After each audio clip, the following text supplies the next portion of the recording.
Views expressed on this program are those of the producers and individuals appearing on this program and do not necessarily reflect the views of the Sun Prairie Media Center staff, its video service providers, or the staff and elected officials of the City of Sun Prairie.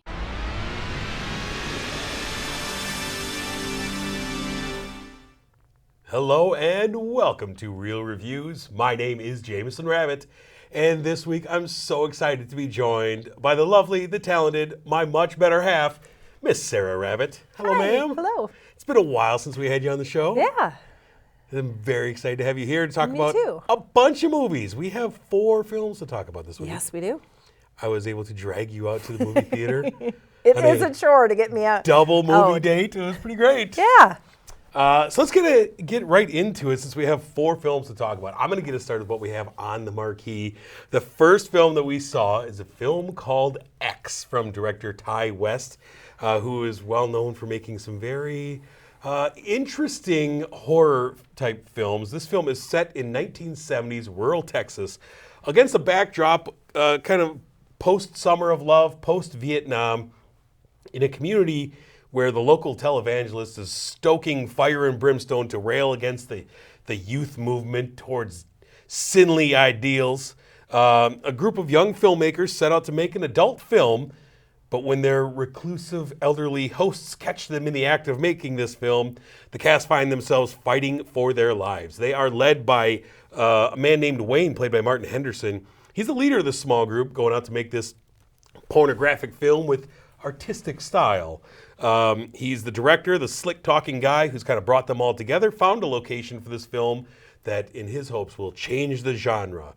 He brings his group, including 2 actresses, one of which is his girlfriend, Maxine, played by Mia Goth. He brings his male star, who is played by Kid Cudi, and another actress played by Brittany Snow, along with the filmmaker and his young girlfriend. And the cameraman has a vision of making this adult film that can span genres.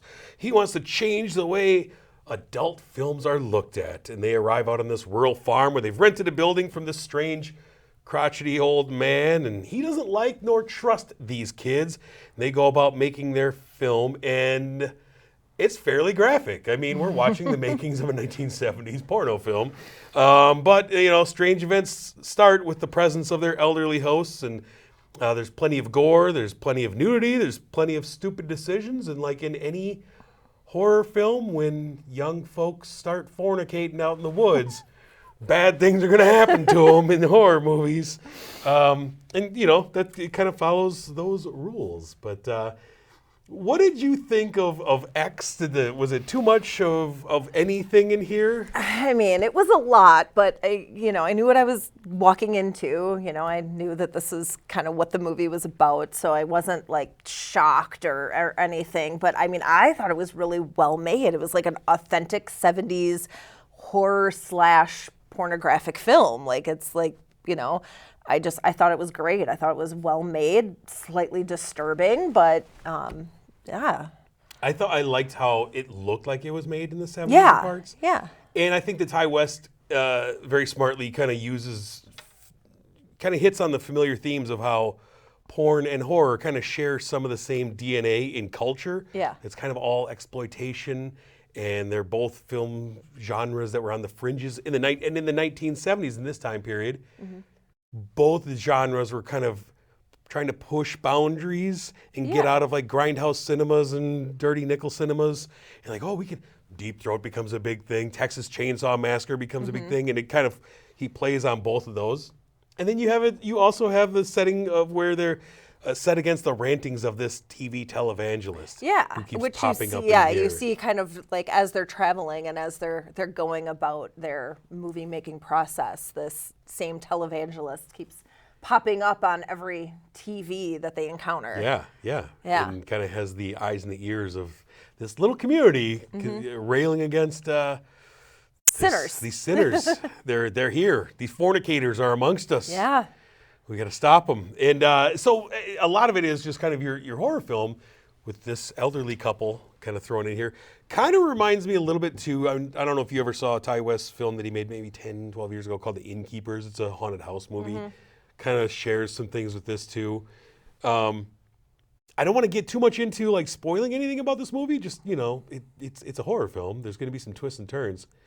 I will say that there's a stinger scene at the end of the credits that for me is like one of the best, most intriguing post-credit scenes that I've seen in a while. It had me very excited. Yeah.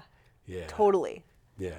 Yeah, I'm glad we hung out because we were almost walking out, and I stopped and was like, Yeah. like, I like it. It's definitely one to stick around for. It's an A24 movie, so if you know how I feel about that, I mean, A24 films always find a way of being different, more original, and just an interesting take on different genres. And I really enjoyed this film. It's not going to be for everybody, that's for sure. There's going to be some people that are probably offended by it, or just it's not for them. But I'm curious, what did you end up giving X? 3.5. 3.5 stars. Yeah. I liked it. It was, it was well made. Not something you can watch in front of the kids. Probably not something I would watch again. But I enjoyed it. I thought it was really well made. I agree 100% with you. I give it a 3.5 out of 5 as well. I really enjoyed it. I think Ty West is an interesting filmmaker. I just wish he would make more things because it's been quite a while since he had a film. I know he had one at the film festival a few years ago, probably 6 years ago. He came and showed his movie. I got to chat with him. Interesting guy. Yeah. Very smart guy. So I root for him. But yeah, we both recommend X. If this sounds interesting to you, go check it out in your local theater. It's there right now waiting for you. The next movie we have on the marquee, ma'am, what do you have for us? The Outfit. It's a story that follows Leonard, played by Mark Rylance, who is a professional English tailor who finds himself in Chicago making very expensive clothing in a corner shop. The catch is only one family or one group of people can afford them, a mobster family. One night, two of the mobsters, played by Dylan O'Brien and Johnny Flynn, come to his door, and Leonard gets entangled in their night of killing and conspiracy. So basically, the movie is shot entirely in this shop, and just goes through a day of work with him and his like assistant, his or receptionist, played by Zoe Deutsch, who I thought she was great, and kind of their role in this mobster family's business, I guess. Yeah. Yeah. First off, I love Mark Rylance in this as the bespoke suit maker, the cutter, as he says. Not a tailor. Right. Not a tailor. Because the opening of the movie is he is doing a voiceover talking over how he makes the suit and all the steps into it. And we watch him slowly, very painstakingly go through the steps of making this suit. Gave me the ASMR tingles. I watch YouTube videos of people making suits and describing how they make their suits to fall asleep at night sometimes. And it reminded me a little bit of Daniel Day-Lewis in Phantom Thread as he's explaining and going through the steps. So I love that. I love the mob lingo in here. He's got marbles in his belly and all this stuff, right? The conversations that are shot in silhouette in the front room of his parlor. I was drawn into a lot of this stuff. And I love a good parlor drama where it's all happening basically in one room. And you got these mobsters. And I was in for a lot of this as, guys come in, there's a lot of mob happenings going on. Mark Rylance's character is a guy who kind of just turns a blind eye to everything that's happening around him. I'm just doing this, you guys do your business. I'm not going to question you. There's a rat. These guys are all trying to figure out who's the rat. We got an audio tape. We're going to figure out who the rat is. And then as things start to really spiral and more people enter into the fray, you have him kind of engaged in several stories, kind of spinning plates to keep keep the carnage in his shop to a minimum. Right. I love all that. And like the last 20 minutes of the movie, I felt undid a lot of it. There was something in the last, maybe even 15 minutes of the movie that took a lot of that away from me. I just think that it was rushed. Like, I felt like the ending was like, we need to finish this. We need to end, what's happening here. And see, and I thought that they had a fine ending. Yeah. And then it kind of came off the rails for me. Right. And I don't know. That part of it after what could have been a perfectly fine ending, and then we get something really hokey that kind of threw it all off for me. Yeah. But Mark Rylance, I don't know about you, I think he plays, because he's got to play this meek, quiet man, honest, unassuming. You know, he sits there with bad men with guns pointing at him. He's just offering them cigarettes and listening to them, and letting them do their thing. I really enjoyed him in this. Yeah, I thought it, yeah. Now, the other kind of one of the main characters of the movie is Richie, the son of the mob boss, played by Dylan O'Brien. I'm not a big fan of Dylan O'Brien, and I didn't think that he played a convincing mobster in this movie. Yeah. I don't know. That was just my opinion. I've never seen him before, so I didn't really have an opinion. he's- I thought he was fine. Yeah. Yeah, I don't know. All right. Well, for the outfit, what do you end up giving this thing? 2.5. Oh. It was just kind of, I mean, it was kind of boring. There wasn't a whole lot, like, I don't know. I don't know that I'd watch it again. Yeah. I mean, I think it was all right. Yeah. Yeah. All right. Fair enough. Fair enough. I give it 3.5. It's enjoyable. I'm a sucker for these like noir type films. Yeah, mobster which films. is not really my thing. Yeah. So, So I was really drawn into it, and if that ending wouldn't have kind of left a bad taste in my mouth, it actually probably would have been a 4 stars for me. But unfortunately, the ending kind of left a little bitter taste in my mouth. So, but both of these films are currently playing in theaters if you want to check these out. The next film we have is our streaming spotlight for this week, where we turned, I believe, to Hulu for the newest film starring Ben Affleck. It is Deepwater, directed by Adrian Lyne. Stars Ben Affleck as a man named Vic and Ana DeArmas as his wife Melinda. This is it's one of those sexy thrillers, you know. I mean, let's just say, director Adrian Lyne. This is his first film that he's directed in 20 years. The last film he directed was Unfaithful, which was a sexy thriller starring Richard Gere. And he also did Lolita and Indecent Proposal and Fatal Attraction in 9.5 See a weeks. theme A lot going of on sexy here. thrillers. That's his thing. Like, that's basically been every movie is something with adults and adultery, and it's, oh boy, there might be murder. He has a niche, let's just say that. And so Vic and his wife Melinda have a very complicated marriage. It's a very unbalanced marriage, one in which he seems to love her more than she's willing to reciprocate to him. He's a very successful tech millionaire who is now retired and has an obsession with raising snails. She is an alcoholic who they live in a home together where she kind of has her own residence and he his. She accuses him of being boring. They have a marriage where she openly cheats with younger men, to the confusion of those around this couple because it's amongst friends. Yeah, and it's very blatant. It's very out in the open, and they are very confused by this. And Vic seems he seems outwardly okay with it, playing the husband who only cares for her happiness, but inside, seething over this seemingly.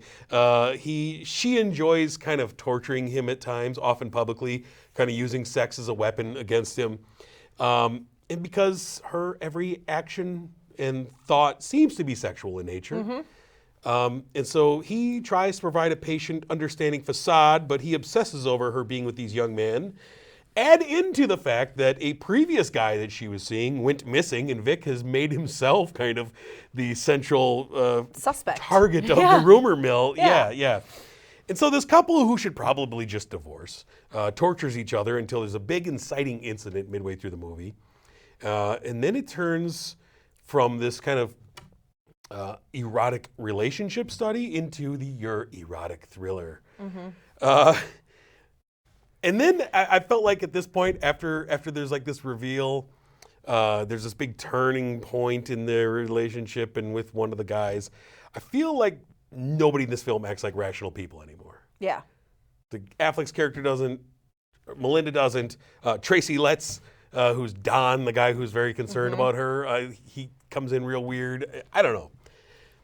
Sexy thrillers. Yeah. They're fun. What do you think about this one? I thought it was pretty good. Yeah? Yeah, I mean, I really liked Ben Affleck. I think that there was like really great chemistry between he and I'm sorry, I don't. Ana DeArmas? Yeah. Well, they were dating at this time, too, when they well, made this movie. There you go. But it wasn't like like a sexual chemistry. It was just like like they just hated to love each other, but hated that they loved each other. Kind of just a weird dynamic. But I thought it was very, very well done.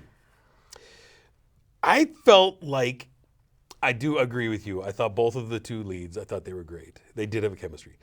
I felt like a lot of this film felt edited really weirdly to me. It felt like someone, I don't know, didn't quite understand the story, was editing it, because characters were just kind of coming and going. Like, I didn't understand a lot of the motivations, like the character of Don, who suddenly becomes obsessed with taking down Vic for some reason. And like, where did it come from? It kind of came out of nowhere. Also, Lil Rel Howery's in this movie as Vic's buddy. I love Lil Rel Howery, and he was so wasted in this movie. He was there for a couple scenes, like, hey, buddy, you shouldn't be doing that. And they're like, see you later, film. Yeah. And the other part that drove me nuts, I could not get a grasp on the geography of their home. We see them, there's two staircases, there's staircases outside of the house that lead into different, and every time they shot something, I'm trying in my head going, okay, how's this house laid out? Like, Totally lost. Yeah. Completely confused. Yeah. And then there's the snails. Yeah, the snails were weird. It was weird because I'd never felt like it was fully explained. Yeah. You spent a lot of time showing him messing around with snails. Yeah. And very concerned about snails. And we're in this garage snailatorium he had going on. And it just never felt like it was fully explained. Fleshed out. Yeah. Yeah. Yeah. I felt like that could have been used a little more. I don't know. Yeah. There's also the stuff with the previous guy, the guy who went missing. He just kind of brought up like, oh, by the way, so-and-so, went missing and blah, blah, blah. And I felt like, we should know something about this? Is this something I should know? Why is Affleck saying, yeah, I killed that guy? Yeah, why is he taking credit for it to like threaten her current boyfriend? Yeah. And like it was weird. A lot of that was just in the editing to me that I felt like I was missing out on something. And I feel like some of like the background characters, like the friends who would bring up like, why do you let her do this? And why, it was just kind of like, well, you all are kind of letting her do it. Like, nobody says anything to her. Like, nobody, like, you're supposed to be his friend too. So it was just like it was weird that they were all like, hey, maybe you should say something to her. And I don't know. It was weird. Like it's a lot of awkward parties. Yeah. Yeah. Yeah. Like, I feel like there needs to be an intervention. Look, open a relationship, whatever. She's a raging alcoholic, though. Yeah. There should be an intervention on that. Right. Right. But, like, you know that she's going to bring her current boyfriend to the parties. Maybe stop having the parties. Maybe. Yeah, they had a lot of parties. They had a lot of parties. Yeah. Yeah. I guess that's what billionaires do. They just. And their weirdly laid out houses with the snail farms. Yeah. I don't know. I'm not sure. I don't know. It's weird to me when I look back on this filmmaker and his oeuvre of films. This movie, it put this film into a light where I was like, well, this is kind of just derivative of everything else that this filmmaker made. And so I think, I don't know if it's fair or unfair to say like, well, if this was just made by a first-time filmmaker, I'd be like, wow, this is pretty interesting. Yeah. But when you put it in the light of all of the span of 40 years of filmmaking that are basically the same theme over and over and over, I kind of am a little let down by it. Yeah. Like you're kind of remaking the same movies. Telling the same story. It's adults with complicated relationships and then adultery and then possible murder. Yeah. Yeah. Yeah. I don't know. I wish there would have been more because I love Affleck. Yeah. He was great. I think he was always interesting. Yeah. All right. So what was the name? Deepwater. Yeah. What did you I gave it a 3. Okay. Yeah. To recommend. I thought it was pretty good. Nice. Yeah. Yeah, I gave it right down the middle. I gave it a 2.5. 2.5 out of 5. It's fine, but you could probably find the same movie done by the same filmmaker in other decades. Yeah. Like once every decade, you can probably get one of those. But all right, last film that we have on our streaming spotlight. I turn to you. Yeah. What do we have? Windfall, which I believe we watched on Netflix. I believe it's so. The Netflix streaming movie. Stars Jason Segal, a thief who breaks into a billionaire's vacation home. Wow, we're watching a lot of billionaire movies. Yeah. Huh? Yeah. Things do not go as planned when the couple, played by Jesse Plemons and Lily Collins, show up. The movie takes us through the thief trying to leave the property without the couple turning them in and without being seen. So yeah, Jason Segal, which, you know, I found kind of interesting. They never actually use anybody's names. Did you notice I didn't realize, that? not until I was making my notes and I looked at the cast names. They were It's like nobody, the CEO. the CEO and the wife. Yeah. It's essentially they catch him trying to leave the house, and then he's just playing like, okay, stay in here for an hour so I can escape, and I'm gonna take your phones with me, and then, you know, he just keeps getting seen in some way, so he comes back to, you know, like not torture them, but like to try and figure out how to leave scot-free, I guess. Well, because at one point he does think he gets away and then realizes There's a there's a camera. Now yeah. I can't leave. And Jason Segal, I felt like he was struggling to straddle a line between being big, goofy Jason Segal that we know from most films. Yeah. And then being a kind of a darker turn of this guy who's kind of desperate, who's robbing this place. And I felt like he didn't quite land where I wanted him to on either end of that. Yeah, I think that maybe it's just because we're so used to seeing him in a goofy sort of light that it was hard to see him as like a serious, dark person. But I don't think he was, though, because, I mean, Jesse Plemons as the billionaire CEO never takes him seriously. yeah. He's like, all right, I'm going to cuff you. He's like, no, you're not. He's like, give me that. He's like, no, you're not going to do anything to me. Like, you're not here to hurt me. He doesn't pose a threat. Right. And even, like, I do appreciate that there's, like, some dark comedy. Like, when he tries locking them in the sauna. Yeah. And he's just piling furniture against the door, like, stay in here. Stay in here for an please, hour, let me get and away. and then things don't work out. And he has to come back. He's like, oh, crap, they're out. Yeah. Yeah, it's interesting because it is just a kind of basically a three-hander film with these three. Mm-hmm. We introduce a fourth character briefly towards yeah. the end, but it's basically a three-hander, and it's interesting. I like Jesse Plemons a lot. I love him. I think him. he's great in this as the real, just terrible person. Yeah. Who is such a narcissist. He assumes that, all right, you targeted me. Yep, You just you want to just- be me. Yeah, you just want my money. Here, want- take it. And Yeah. I'm just going to keep lying to you. Like, that's all he does. Is just, I did love the scene where Jason Segal's character asks, he's like, okay, fine. You know, he has the money that he found in the house. And then it's like, okay, I want more money. He's like, all right, how much do you want? He's like, I don't know, 50,000. He's like, no, you're going to want more than that. We'll give you more. right. And he's like, okay. And then he's like, all right, I want $2 million. He's like, okay, now you're getting ridiculous. And Jesse Plemons has to explain to him, like, how much money can you carry? By weight. Like, this is how much. Right. And let me explain to you how ransoms work, and then I'll get you money. And then they set a ticking clock because now they're out in the middle of nowhere. So he's got to get his assistant to have money delivered there for a ransom. It's like, okay, so now we got to sit here and which wait. he obviously has had done before. Yeah, I mean, he's gone through this, obviously. 'Cause Yeah. He's like, yeah, no, it's this again. Yeah. And so now we have like this ticking clock of, okay, in 36 hours or whatever it was, the money will be delivered. And so let's now all it's hang like, out. yeah, now we have to hang out together and figure out how to, yeah. I like Lily Collins in this as kind of basically the normal person amongst the three She's of the them. rational person. Yeah. Who's, I mean, she's obviously a gold digger in a way. You kind of see that, she's benefiting off of his billions. Yeah. And and he's kind of terrible to her. Very terrible. to her. And you're obviously just saying, you kind of find that, they're all kind of awful people due to, a thief, a narcissist, and a gold digger, but it's, they play well off each other. Now, to echo something you said with the outfit, I felt like the ending of this movie, they didn't know how to end it. I felt like the writers had no idea because for me, I thought the first hour of this movie was kind of fun. Yeah. Some dark humor. Thought it was fun enough. And then there's a moment, there's a night scene where Jason Segal and Lily Collins' characters are sitting and they're having a long conversation. Yeah. I felt like that stopped the movie. I felt like it just halted everything. And then after that, I didn't enjoy the movie. And things got really dumb in the end of the movie, we introduce a fourth character. I think things get really dumb.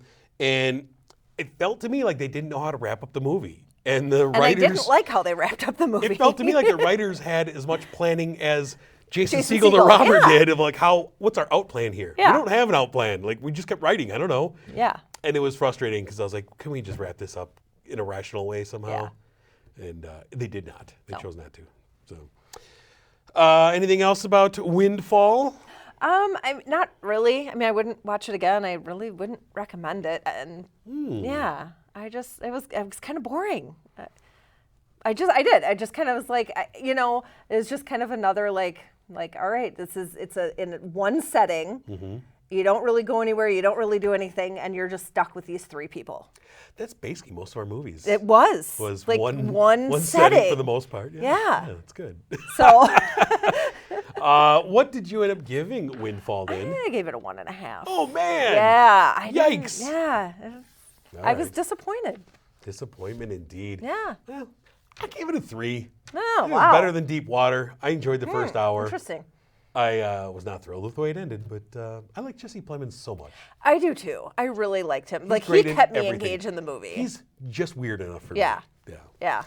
All right, let's take a moment to look ahead, ma'am, if we will, to the weekend of April 1st for some films that will be coming out. The first one is, this was on the cup that you got when we went to the movie theater, Morbius. Your favorite, Jared Leto. What was his name in My So-Called Life? Jordan Catalano. Jordan Catalano. He's come a long way since Jordan Catalano. Jared Leto stars as the Doctor infected with vampire blood in Marvel's latest film. He plays the anti-hero. He's a strange character. Sometimes he's Spider-Man's villain, sometimes he's an anti-hero, but he is Morbius, and that's going to be coming out April Fool's Day. We also have a film called, I don't know how to pronounce this, Nitram? It's a film about the events that led to a young man named Nitram to turn into a man capable of a horrific massacre in Tasmania in 1986. Stars Caleb Landry Jones, who I absolutely adore. He's great, and this movie looks kind of horrifying. But and then lastly that weekend is a film called The Bubble, which I believe is on Netflix. It's Judd Apatow's latest film that was shot during the pandemic and is about the pandemic. It's about a group of actors and actresses stuck inside a pandemic bubble in a hotel trying to complete a film. Stars Benedict Cumberbatch, Kate McKinnon, Keegan-Michael Key, Karen Gillan, a whole cast of characters that you know, all starring in this Judd Apatow comedy about the pandemic. So check that out. April 1st, coming to you over on the Netflix. Before we go any further, though, we want to thank our sponsor, Marcus Theaters, the Palace here in Sun Prairie. Thank you for sponsoring this program. Thank you for offering us, the Dream Loungers, to sit in when we decide to go to 2 movies in one day, which is always fun. And, get that Morbius cup. So yeah, it's good to get your soda pops in. Next week is going to be a fun one. Not that this wasn't, but next week I'm going to be talking about films such as The Lost City. That's the Channing Tatum, Brad Pitt, Sandra Bullock, Daniel Radcliffe adventure movie. I'm also going to be talking about Infinite Storm. That's some sort of Naomi Watts versus a storm movie. And I'm going to be talking about the Oscars, because the Oscars are this weekend as we are recording it. And so myself and the legendary Dan Presser are going to be recapping and discussing what happened at the Oscars. Can you believe who they gave those awards to? Can you believe what they wore? Oh, what they wore? Come on. Can you believe what Daniel Radcliffe was wearing? I thought you had to wear pants to these affairs. I guess not. That's what we're going to be talking all about next week. Ma'am, thank you for joining me again. Thank you for having me. Thank you for treating me to some movies and popcorn. Oh, it's my pleasure. We just put it on the show tab. No worries. But it's always awesome to have you here. Hope you can join me again very soon. Most definitely. All right. Maybe I'll let you pick your movies next time. That would be nice. All right. Well, until next week, I'm Jameson. I'm Sarah. Thanks for watching.